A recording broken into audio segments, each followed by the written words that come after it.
झाड़ू में दरार और कमल का विस्तार, आज करेंगे हम निष्पक्ष विश्लेषण।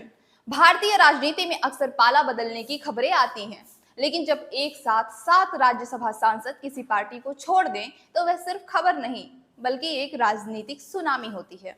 आम आदमी पार्टी के सबसे युवा और मुखर चेहरे राघव चड्ढा समेत 7 सांसदों का बीजेपी में शामिल होना इस दशक की सबसे बड़ी राजनीतिक घटनाओं में से एक है।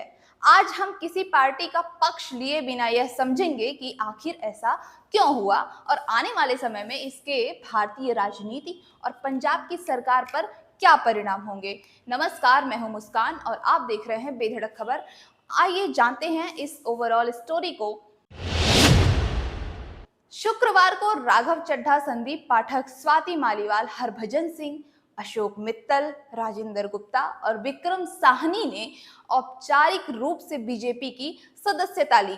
जहां राघव चड्ढा ने पार्टी के आंतरिक रास्तों को गलत बताया, वहीं आप ने इसे ऑपरेशन लोटस का नाम दिया। इस बीच अन्ना हजारे का बयान सबसे महत्वपूर्ण रहा। उन्होंने बिना किसी पक्षपात के एक लोकतांत्रिक दृष्टिकोण रखा। अन्ना ने कहा कि यदि नेतृत्व सही दिशा में होता तो शायद ये लोग पार्टी नहीं छोड़ते।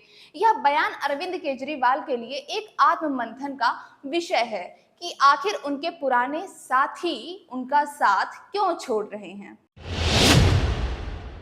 अब सवाल यह है कि इस कदम का भविष्य पर क्या असर पड़ेगा। इसे हम 3 बिंदुओं में समझ सकते हैं।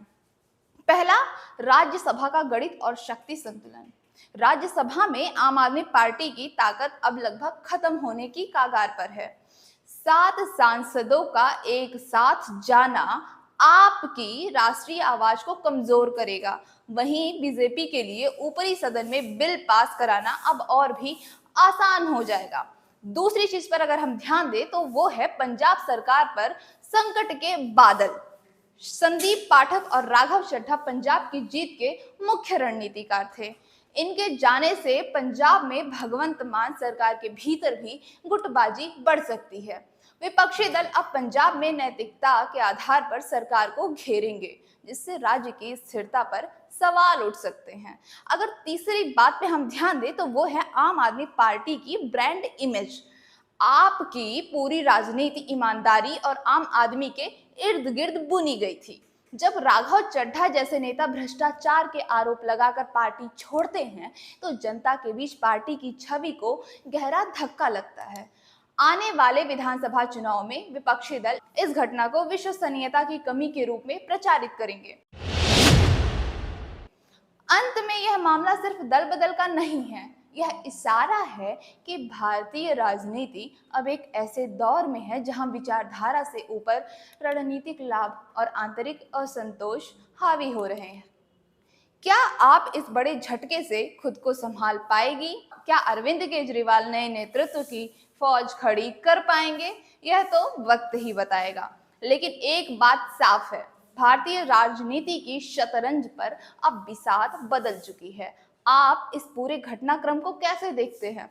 क्या यह वाकई ऑपरेशन लोटस है या फिर आम आदमी पार्टी के भीतर की कोई बड़ी समस्या? अपनी राय कमेंट सेक्शन में जरूर साझा करें। निष्पक्ष खबरों के लिए हमारे साथ जुड़े रहें। मिलते हैं अपनी अगली स्टोरी के साथ। धन्यवाद।